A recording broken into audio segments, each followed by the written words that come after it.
నమస్తే, welcome to VS99 news. ముందుగా headlines చూద్దాం. ఇద్దరు బులెటిన్ మరో బులెటిన్లో మళ్ళీ కలుద్దాం. అంతవరకు సెలవు, నమస్కారం.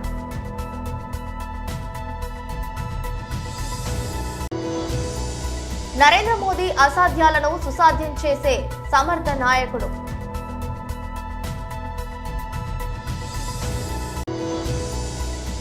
వరంగల్ లోక్సభ నియోజకవర్గ సన్నాహక సమావేశం అనంతరం విలేకరుల సమావేశం. నీకు సెల్ఫీలు ఇవ్వడానికి రాలేదు, అభిమానిపై హేమమాలిని చెందులు. నరేంద్ర మోదీ అసాధ్యాలను సుసాధ్యం చేసే సమర్థ నాయకుడు. When foreigners think of New India because of one leader, our beloved leader who has emerged as the greatest global leader of our times. And he is Shri Narendra Bhai Modi, the most successful Prime Minister in India's history. Most respected Shri Narendra Bhai Modi ji, when you speak, the whole world not only listens but applauds you. My friends abroad ask me, what is the meaning of the slogan millions of Indians are chanting, Modi hai to mumkin hai? I tell them, it means India's Prime Minister makes the impossible possible with his vision, determination and execution. They agree and they also say, Modi hai to mumkin hai. Warangal Lok Sabha నియోజకవర్గ సన్నాహక సమావేశం అనంతరం విలేకరుల సమావేశం. Working president KTR గారి ఆధ్వర్యంలో parliament నియోజకవర్గాల వారీగా ఎన్నికల ఫలితాలపైన విశ్లేషణ చేసుకుంటూ రేపు జరగబోయే లోక్సభ ఎన్నికల్లో పార్టీ ఏ రకంగా పనిచేయాలి, కార్యకర్తలు ఏ రకంగా ముందుకు వెళ్ళాలి అని దిశానిర్దేశం చేయడానికి మేము సమీక్షలు నిర్వహించుకుంటున్నాం.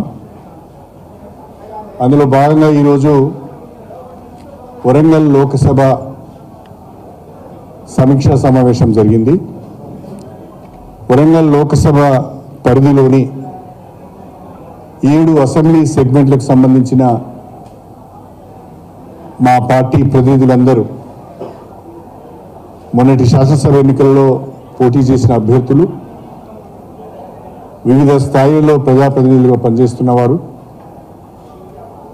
పార్టీ శ్రేణులు దాదాపు ఈరోజు 1000 మంది వరకు ఈ సమీక్షలో పాల్గొనడం జరిగింది. ఉదయము 11:30కు ప్రారంభమైన ఈ సమావేశం సాయంకాలం 5 గంటల వరకు కూడా కొనసాగింది. పార్టీ శ్రేణుల నుండి, నాయకుల నుండి అనేక సలహాలు, సూచనలు వచ్చినాయి. ప్రధానంగా అమూల్యమైన సూచనలు, సలహాలు కూడా వచ్చాయి. పార్టీ చాలా బలంగా ఉంది. కేసీఆర్ నాయకత్వాన్ని ప్రజలు ఇప్పటికీ బలంగా నమ్ముకుంటున్నారు, విశ్వసిస్తున్నారు. చిన్న చిన్న పొరపాట్ల వల్ల మనము అధికారాన్ని కోల్పోయాం. కుంగిపోవాల్సిన అవసరం లేదు, పుంజుకొని ముందుకు వెళ్ళాలి అనేదే కార్యకర్తల యొక్క సలహా, సూచన. ప్రధానంగా సంస్థాగతంగా పార్టీ బలహీనంగా ఉన్నది. 10 సంవత్సరాలు ప్రభుత్వంలో ఉండి పార్టీ నిర్మాణాన్ని కొంత మనం పట్టించుకోలేదు. ప్రతిపక్షంగా ఉన్నాము కాబట్టి నిర్మాణం పైన దృష్టి పెట్టాలి. మల్కాజ్గిరి పోలీస్ స్టేషన్ పరిధిలో JLNS నగర్ లక్ష్మీ నరసింహస్వామి ఆలయ స్థలం గత కొంతకాలంగా కబ్జాకు గురైంది. కబ్జాకు పాల్పడి అందులో ఇండ్లు నిర్మించిన సుమారు 17 ఇండ్లకు తాళాలు వేసిన ఎండోమెంట్ అధికారులు. గతంలోనే వీరికి నోటీసులు జారీ చేశామని, అయినా వీళ్లు స్పందించలేదని, పైగా నోటీసులపై కోర్టుకు వెళ్లారని అధికారులు తెలిపారు.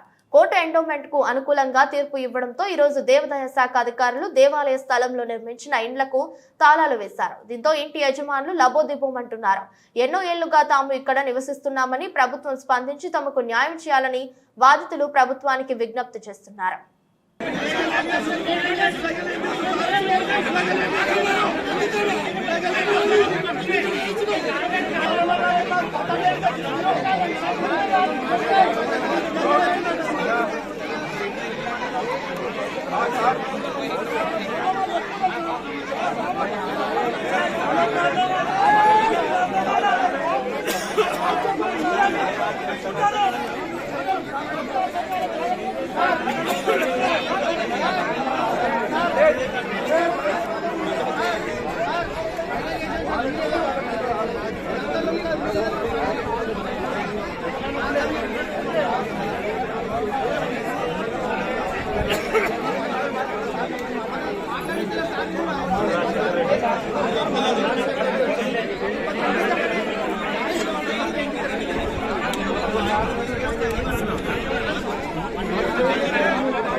అమ్ముకొని మంచిగా బతికేటోళ్ళు గరీబుల మీద చూడండి అమ్మా ఇదంతా.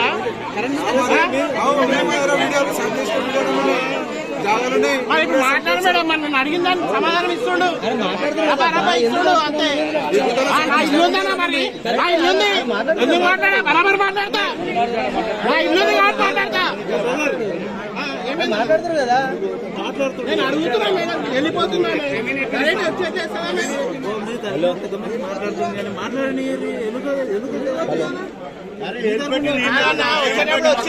చెప్పాలా, క్లారిటీ ఇవ్వాలి కదా. మరి వచ్చి ఒక రోజు ఒక్కరికన్నా అందాలా నోటీస్, ఒక్కరికన్నా అందాలా, ఒక్కరికన్నా అందాలన్నా నోటీస్, ఒక్కరికి కూడా అందదా?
మేడ్చల్ జిల్లా గట్కేసర్ పోలీస్ స్టేషన్ పరిధిలో సంక్రాంతి పండుగ నేపథ్యంలో రాచకొండ పోలీస్ కమిషనర్ సుధీర్ బాబు ఆదేశాలతో గట్కేసర్ సిఐ మహేందర్ రెడ్డి ఆధ్వర్యంలో దొంగతనాలు జరగకుండా ముందస్తు చర్యలు చేపట్టి ప్రజలు అప్రమత్తంగా ఉండేలా అవగాహన కార్యక్రమం కల్పించారు. పోలీస్ స్టేషన్ ఆవరణలో ప్రచార ఆటోని ప్రారంభించారు. గట్కేసర్ మున్సిపాలిటీలోని పలు కాలనీలతో పాటు వివిధ గ్రామాలలో తిరిగి ప్రజలకు అవగాహన కల్పిస్తూ జాగ్రత్తలు పలు సూచనలు చేసే విధంగా ప్రచార ఆటోను ఏర్పాటు చేశామని, పండుగకు సుదూర ప్రాంతాలకు వెళ్లే వాళ్లు ఇండ్లలో నగదు, ఖరీదైన వస్తువులు, బంగారు, వెండి ఆభరణాలు ఇంట్లో పెట్టొద్దని అన్నారు. సీసీ కెమెరాలు పెట్టుకోవాలని అన్నారు. పండుగకు వెళ్లే ముందు పోలీస్ స్టేషన్ లో సమాచారం ఇవ్వాలని సిఐ మహేందర్ రెడ్డి తెలిపారు. ఈ కార్యక్రమంలో ఎస్ఐ శేఖర్, శ్రీకాంత్, పోలీస్ సిబ్బంది తదితరులు పాల్గొన్నారు. ముందుగా అందరికీ గట్కేసర్ పోలీస్ స్టేషన్ తరఫున గట్కేసర్ పోలీస్ స్టేషన్ ప్రాంత నివాసులందరికీ కూడా సంక్రాంతి శుభాకాంక్షలు తెలియజేస్తూ, Rachakonda commissioner Sudheer Babu IPS sir యొక్క ఆదేశానుసారం దొంగతనాలు జరిగిన తర్వాత డిటెక్షన్ చేయడం కంటే దొంగతనాలను ముందస్తుగా నివారించడం అనేది ఒక గొప్ప సందేశాన్ని ఈరోజు గౌరవ సిపి సార్ చెప్పడం జరిగింది. అందులో భాగంగా కాలనీలలో సంక్రాంతి పండుగకు వెళ్ళే కాలనీ యొక్క వాసులందరినీ కూడా మేము పెట్రోలింగ్ ద్వారా, ఆ యొక్క పెట్రోల్ మొబైల్ ద్వారా, అదేవిధంగా సెక్టర్ ఎస్ఐలు కాలనీలలో మీటింగ్స్ కండక్ట్ చేసి ఈ దొంగతనాల యొక్క నివారణ చర్యలకు ఏ విధంగా చర్యలు తీసుకోవాలో వాళ్ళకు చెప్పడం జరుగుతుంది. అదేవిధంగా అందులో భాగంగా ఈరోజు ఒక ఆటోని పబ్లిక్ అడ్రస్ సిస్టమ్ ఒక మైక్ పెట్టి ప్రజలకు ఇంకా చేరువయ్యే విధంగా, అదేవిధంగా దొంగతనాలు అరికట్టడానికి అట్ ద సేమ్ టైం ప్రజలు ఏ విధమైనటువంటి చర్యలు తీసుకోవాలో తెలియజేయడం కోసం ఈరోజు ఈ యొక్క పబ్లిక్ అడ్రస్ సిస్టమ్తో ఆటోను ఏర్పాటు చేయడం జరిగింది. దాన్ని సంక్రాంతికి ముందస్తుగా ఊర్లోకి వెళ్తారు కాబట్టి 4-5 రోజులు వాళ్ళు తెలియజేయడం కోసం అని చెప్పి ఆటోను ఏర్పాటు చేయడం జరిగింది. ప్రజలందరికీ కూడా మేము ఒకటే విన్నవిస్తూ ఉన్నాం, మీరు పండుగలకు ఊరికి వెళ్ళేటప్పుడు మీకు సంబంధించినటువంటి విలువైన వస్తువులు కానీ, డబ్బు కానీ ఇంట్లో వదిలి వెళ్ళకూడదని చెప్పి ప్రత్యేకంగా వాళ్ళని కోరుతా ఉన్నాం. అదేవిధంగా ఇంటికి నుంచి బయటికి వెళ్ళేటప్పుడు గేట్లకు తాళాలు వేయకూడదు. ఎందుకంటే గేట్కి తాళం ఉంటే కొంచెం దొంగలకు చాలా ఈజీగా ఐడెంటిఫై అవుతుంది. తాళం ఉన్న ఇల్లు దొంగతనం చేయాలన్న ఆలోచనతో దొంగతనాలు జరుగుతున్నాయి. కాబట్టి ముఖ్యంగా ఏదైతే రిమోట్ ఏరియాస్ ఉన్నాయో, కొత్తగా కాలనీ డెవలప్ అవుతున్నాయో అటువంటి ఏరియాలో ముందస్తుగా పోలీసులకు సమాచారం ఇస్తే మేము గస్తీని ఆ యొక్క ప్రాంతంలో పెంచడం జరుగుతుంది. పెట్రోల్ మొబైల్ యొక్క ఫోన్ నెంబర్లు కూడా ఇంటింటికి రీచ్ అయ్యే విధంగా చూస్తూ ఉన్నాం. ప్రజలందరూ కూడా కొంచెం జాగ్రత్తగా ఉండాలని, విలువైన వస్తువులు, డబ్బు ఇంట్లో ఉండకుండా చూసుకోవాలని చెప్పేసి పండుగకి వెళ్ళే ముందు పోలీస్ స్టేషన్లో సమాచారం ఇస్తే ఖచ్చితంగా ఆ యొక్క ప్రాంతాల్లో కొంచెం ఎక్కువగా నిఘా పెడతామని చెప్పి తెలియజేస్తా ఉన్నాం. Thank you. అభిమాన సినీ తారలు కనిపిస్తే వారితో ఒక సెల్ఫీ తీసుకోవాలని, ఆ ఆనందాన్ని పదిలపరుచుకోవాలని అభిమానులు భావిస్తూ ఉంటారు. అచ్చం అలాగే ఆలోచించిన ఓ అభిమానితో బాలీవుడ్ సీనియర్ నటి హేమమాలిని అవమానించేలా ప్రవర్తించడంపై సోషల్ మీడియాలో విమర్శల వర్షం కురుస్తుంది. తానేమి సెల్ఫీలు ఇచ్చేందుకు రాలేదన్న ఆమె సమాధానం విని సెల్ఫీ తీసుకోవాలన్న అభిమానంకు ముఖం కందిపోయింది. ప్రముఖ గేయ రచయిత గుల్జార్ బయోగ్రఫీ గుల్జార్ సాబ్ హాజర్ రహే మడ్కే దేకిన్ పుస్తకావిష్కరణ కార్యక్రమానికి హేమమాలిని హాజరయ్యారు. ఈ సందర్భంగా సెల్ఫీ అడిగిన అభిమానితో ఆమె ప్రవర్తించిన తీరు నెటిజన్ల ఆగ్రహానికి గురైంది. ఆనందంగా సెల్ఫీ అడిగిన అభిమానితో ఇలా దురుసుగా ప్రవర్తించడం సరికాదని మండిపడుతున్నారు. సంగారెడ్డిలోని మంజీరా హోటల్లో ఏర్పాటు చేసిన సమావేశంలో నూతన జిల్లా కమిటీని ఏకగ్రీవంగా ఎన్నుకోవడం జరిగింది. ఈ కార్యక్రమానికి ముఖ్య అతిథిగా ఉమ్మడి మెదక్ జిల్లా కోఆర్డినేటర్ డి అశోక్ అధ్యక్షతన ఈ కమిటీని ఎన్నుకోవడం జరిగింది. ఈ కమిటీ జిల్లా అధ్యక్షులుగా ఎం విజయ్ కుమార్, జిల్లా ప్రధాన కార్యదర్శిగా ఇందూరు కృష్ణ మరియు ఉపాధ్యక్షులు కోశాధికారులను ఎన్నుకోవడం జరిగింది. ఈ సందర్భంగా మాట్లాడుతూ జర్నలిస్టుల సమస్యల కోసం నిరంతరం అందుబాటులో ఉండి జర్నలిస్టు సమస్యలపైన ఉద్యమానికి సిద్ధంగా ఉండాలని వ్యవస్థాపక అధ్యక్షులు మందకృష్ణ మాదిగ గారి ఆదేశానుసారం రాష్ట్ర వ్యాప్తంగా అన్ని జిల్లా కమిటీలను వేయాలని ఆదేశించిన సందర్భంగా ఉమ్మడి మెదక్ జిల్లాలోని సిద్దిపేట్, సంగారెడ్డి, మెదక్ జిల్లాలను నూతన కమిటీలను ఏర్పాటు చేయడం జరిగింది. అందులో భాగంగానే ఐకమత్యంతో ఉండి జర్నలిస్టు సమస్యలపైన నిరంతరం పోరాటం చేయడానికి సిద్ధంగా ఉండాలని ఈ కార్యక్రమంలో జిల్లాలోని జర్నలిస్టులు మాణిక్యం జంగయ్య, రమేష్, రాజు, దేవదాస్, భాస్కర్, బాలరాజు కుమార్ తదితరులు పాల్గొన్నారు.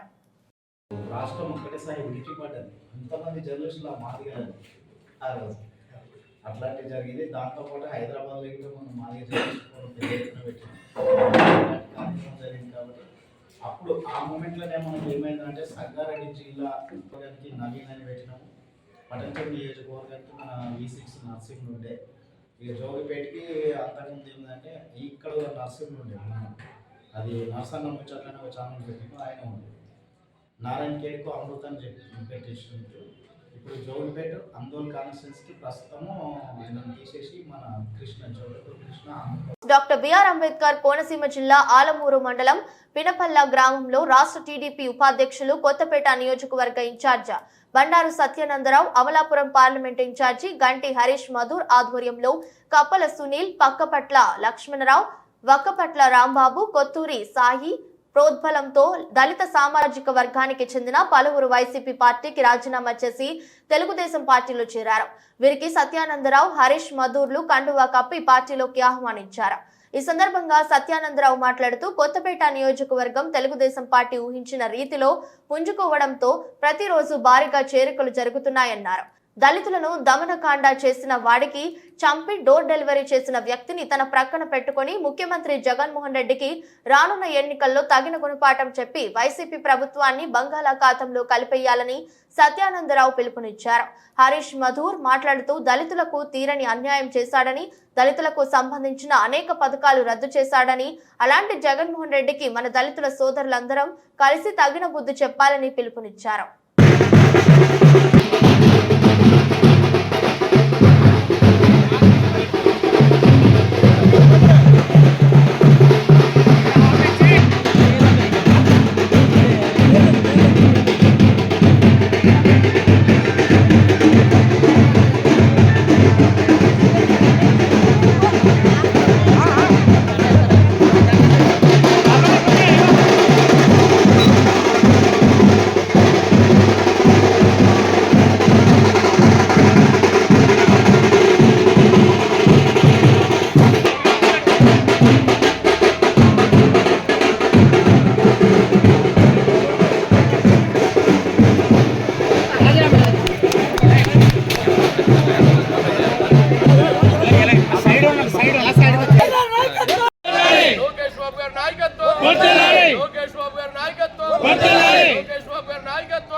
పార్టీలో చేరడం కోసం ముందుకొచ్చిన ప్రతి ఒక్కరికి హృదయపూర్వక అభినందనలు తెలియజేస్తా ఉన్నాను.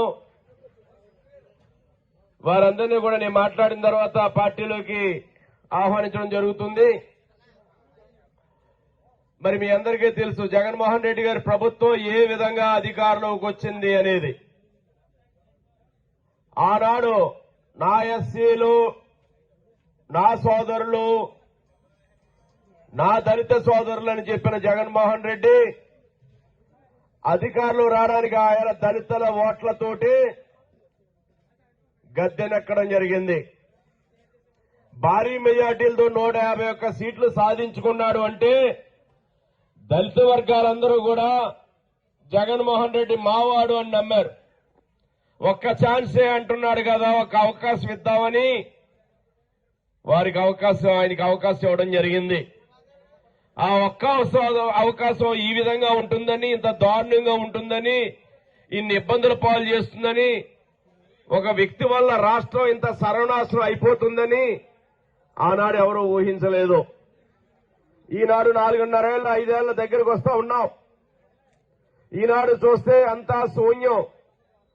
దళిత వర్గాలకి స్వాతంత్రం వచ్చిన తర్వాత ఏ ప్రభుత్వం, ఏ నాయకుడు చేయనటువంటి అన్యాయం జగన్మోహన్ రెడ్డి చేశాడు అని ఘంటాపదంగా చెప్పొచ్చు.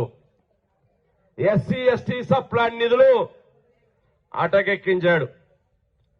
ఎస్సీ వర్గాలకి రాజ్యాంగం ప్రకారం డాక్టర్ బాబాసాహెబ్ అంబేద్కర్ కల్పించిన హక్కుని కాలరాచాడు. అనేక దళిత వర్గాలకు అందించిన పథకాలు రద్దు చేశాడు. విదేశీ విద్య, అంబేద్కర్ గారి పేరిట విదేశీ విద్య ఉంటే అది జగనన్న విదేశీ విద్యగా మార్చుకున్నాడు. పోతే పోలే మార్చుకున్నాడు.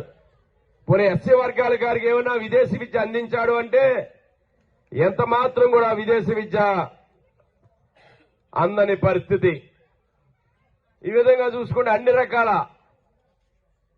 ఎస్సీ వర్గాల వారికి అందిన అన్ని పథకాలు, ఒక రుణాలు, ఒక ఎస్సీ కార్పొరేషన్, ఏ విధంగానూ కూడా ఇల్లు కట్టుకోవడానికి ఇళ్ల ద్వారా అందించే సహాయం, అన్ని రకాల కూడా ఎస్సీ వర్గాల నోట్లో మట్టి కొట్టడం జరిగింది. అది కాదా ఇంకా దాడులు, అఘాయిత్యాలు ఎస్సీ వర్గాల మీద పెచ్చు పెరిగిపోయాయి. ఒక డాక్టర్ సుధాకర్ గారు మాస్క్ ఇవ్వలేదని ఆయన పొట్టను పెట్టుకున్నారు.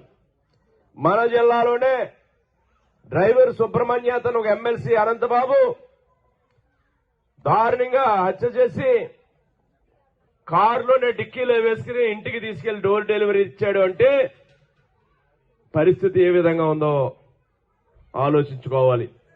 పైగా ఆ వ్యక్తిని జగన్మోహన్ రెడ్డి సంఖ్యను పెట్టుకుని ఊరేగుతా ఉన్నాడు. కొత్త పెన్షన్ విధానాన్ని రద్దు చేయాలి, పాత పెన్షన్ విధానాన్ని పునరుద్ధరించాలి. South central railway employees Sangh Pakala branch కార్యదర్శి పిఎం శివకుమార్, మా డిమాండ్లను కేంద్ర ప్రభుత్వం పరిష్కరించే వరకు మా పోరాటాలు కొనసాగిస్తాం. తిరుపతి జిల్లా చంద్రగిరి నియోజకవర్గ పాకాల మండలం పాకాల రైల్వే జంక్షన్ కేంద్రంలో బుధవారం south central railway employees Sangh Pakala branch కార్యదర్శి పిఎం శివకుమార్ ఆధ్వర్యంలో నిరసన దీక్షలు చేపట్టారు. ఈ సందర్భంగా railway employees Sangh Pakala branch కార్యదర్శి పిఎం శివకుమార్ మాట్లాడుతూ 2004వ సంవత్సరం జనవరి 1వ తేదీ నుండి కేంద్ర ప్రభుత్వ ఉద్యోగాల్లో చేరిన వారికి పాత పెన్షన్ విధానాన్ని రద్దు చేయడం జరిగింది. దీనివల్ల కేంద్ర ప్రభుత్వంలో అనేక మంది ఉద్యోగస్తుల కుటుంబాలు అనేక సమస్యలతో బంధులు ఎదుర్కొంటున్నాయని పేర్కొన్నారు. వెంటనే కేంద్ర ప్రభుత్వం కొత్త పెన్షన్ విధానాన్ని రద్దు చేసి పాత పెన్షన్ విధానాన్ని పునరుద్ధరించాలని డిమాండ్ చేశారు. ఎన్పీఎస్ ను రద్దు చేసే వరకు మా పోరాటం ఆగదని కేంద్ర ప్రభుత్వాన్ని డిమాండ్ చేశారు. ఈ కార్యక్రమంలో ఉదయ్ శంకర్, తులసి, రామ్రెడ్డి, చైతన్య కుమార్, హేమంత్ కుమార్, వెంకటేష్, దయానంద్, ఇతర సంఘ నాయకులు రిలే నిరాహార దీక్షలో పాల్గొన్నారు. Pakala branch south central railway employees సంఘ సెక్రటరీగా నా పేరు పిఎం శివకుమార్ అండి. ఈరోజు మా జనరల్ సెక్రటరీ గారి ఆదేశాల మేరకు రిలే నిరాహార దీక్ష చేపడుతున్నాము. మా డిమాండ్ ఏమి అంటే న్యూ పెన్షన్ స్కీమ్ రద్దు చేయాలని. న్యూ పెన్షన్ స్కీమ్ వల్ల రిటైర్డ్ అయిన రైల్వే ఎంప్లాయీస్కి తీవ్ర నష్టం జరుగుతుంది. అందువల్ల ఓల్డ్ పెన్షన్ స్కీమ్ పునరుద్ధరించాలని మేము డిమాండ్ చేస్తూ ఈ రిలే నిరాహార దీక్ష కొనసాగిస్తున్నాము. ఈ రిలే నిరాహార దీక్షలు 8వ తేదీ నుండి 11వ తేదీ వరకు జరుగుతున్నాయి. ముఖ్యంగా మన సౌత్ సెంట్రల్ రైల్వేలో ఉన్న అన్ని బ్రాంచుల్లోనూ ఇది నిర్వహిస్తున్నాము. రేపు డివిజనల్ రైల్వే మేనేజర్ ఆఫీసు ఎదురుకు జరుగుతుంది. మాకందరికీ ఓల్డ్ పెన్షన్ స్కీమ్ కావాలా అనేది మా డిమాండ్, మా కోరిక. ఇందువల్ల రైల్వే ఫ్యామిలీ మెంబర్స్కి కానీ రిటైర్డ్ అయిన రైల్వే ఎంప్లాయీ కానీ పలు విధాలుగా లాభాలు ఉంటాయి. ఎన్పిఎస్లో ఇటువంటి లాభాలు ఏమీ ఉండదు కాబట్టి ఎన్పిఎస్ రద్దు చేయాలి, ఓల్డ్ పెన్షన్ స్కీమ్ పునరుద్ధరించాలనేది మా కోరిక. పరవాడ యందు భారీగా భూ కబ్జాలు, అక్రమ మరియు ప్రభుత్వ ఈ భూమి యందు అధికారులు, నాయకులు హవాలా పద్ధతుల రూపంలో సుమారు 75 కోట్ల రూపాయల పైన చేతులు మారిన వైనం. అలాగే ఇక్కడ మొత్తం భూమిని రాజకీయ నాయకులు వాళ్ళ యొక్క బినామీలు పేర్లు చేర్చి భారీగా లావాదేవీలు చేస్తారని, ఇక్కడ జరిగిన అవినీతిలో పరవాడ మండలంలో ఒక బడాబాబు ఒక్కరు ఇందులో ప్రముఖ పాత్ర పోషించడం ఇక్కడ విశేషం. దీనికి కారణం పరవాడ గ్రామంకి చెందిన వారు బినామీలుగా చేర్చడం జరిగింది. దీనిపైన మండల అధికారులకు వివరణ అడగగా నోరు మెదపని పరిస్థితి. ఇక్కడ జరిగిన ఈ అవినీతిని సిసిఎల్ మంగళగిరి, అమరావతిలో ఫిర్యాదు చేస్తామని అక్కడ ఎన్నో ఏళ్లగా ఉన్న స్థానిక ప్రజలు తెలిపారు.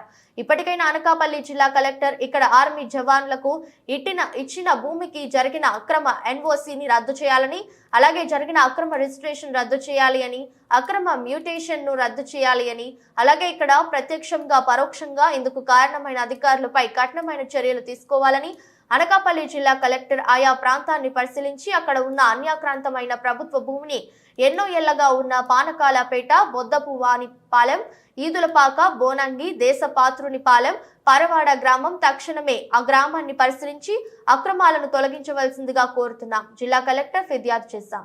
పరవాడ మండలంలో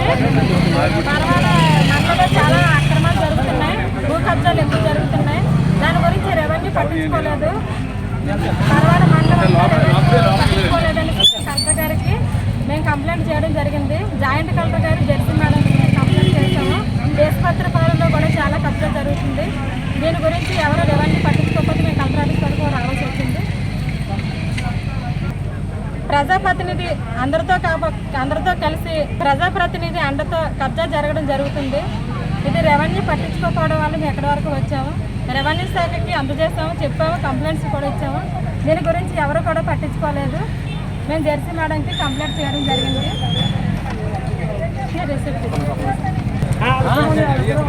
ఇక్కడతో ఈ సొల్యూషన్ కంప్లైంట్ అవ్వకపోతే మేము పై కూడా వెళ్తాం, పై అధికారుల వరకు మేము కంప్లైంట్ చేస్తాం. అక్కడ వరకు మేము వెళ్ళడానికి సిద్ధంగా ఉన్నాం. మేము దేనికైనా తెగించి ఉన్నాం. కోర్టు ఆస్తుంది ప్రభుత్వ భూములు కాపాడడానికి మేము సిద్ధమయ్యాం. మేము ప్రభుత్వ భూములు కాపాడుతున్నాం. రెవెన్యూ పట్టించుకోకపోవడం వల్ల కలెక్టర్ ఆఫీస్ వరకు వచ్చాం. కావాలంటే ఇంకా పైకి వెళ్తాం. ఇక్కడ ఎవరో పట్టించుకోకపోతే భూములు ఇక్కడ పోతున్నాయి. చాలా నష్టం జరుగుతుంది ప్రజలందరికీ. ఏపీ ఆంధ్రప్రదేశ్ అనకాపల్లి జిల్లా పరవాడ మండలం పరవాడ విలేజ్ రాష్ట్ర ఓపీజీసీఎల్ ఉపాధ్యక్షుడు ఆర్ఆర్ నాయుడు కాంగ్రెస్. కానీ పరవాడ మండలంలో కబ్జాలు ఎక్కువగా ఉన్నాయి. కానీ అనకాపల్లి జిల్లాలో ఏ మండలంలో కూడా కబ్జాలు లేవు. అయితే పరవాడ మండలం ఒక విధంగా చెప్పాలంటే కబ్జాల్లో ఫస్ట్ కొండలు కూడా కబ్జా అయిపోతున్నాయి. కొండల్లో కూడా దేశపత్రిపం శివారు కొండ కూడా 5 పేర్ల మీద బినామీ పేర్ల మీద రాసి ఉంచారు. కానీ ఎంఆర్ఓ గారిని వివరణ అడిగినా ఏమీ పట్టించుకోలేదు. అలాగే ఆర్టీ గారిని అడిగినా కూడా ఏమీ సమాధానం చెప్పలేదు. అలాగే బిల్డింగ్లు కట్టినా కొండల్లో కూడా కట్టినా అనామతిగా కడుతున్నా కూడా ఏమీ పట్టించుకోలేదు. ఆర్టీఓ గారు పట్టించుకోలేదు, ఎంఆర్ఓ గారు పట్టించుకోలేదు. ఆ సందర్భంగా స్పందనలో జాయింట్ కలెక్టర్ గారికి మేడం గారికి లెటర్ పెట్టాము. అలాగే ఇక్కడ వార్తలు ముగించే ముందు మరోసారి హెడ్లైన్స్. ఇద్దరు బులెటిన్ మరో బులెటిన్లో మళ్ళీ కలుద్దాం. అంతవరకు సెలవు, నమస్కారం.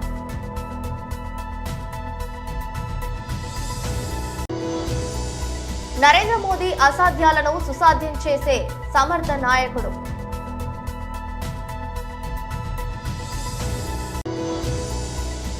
వరంగల్ లోక్సభ నియోజకవర్గ సన్నాహక సమావేశం అనంతరం విలేకరుల సమావేశం.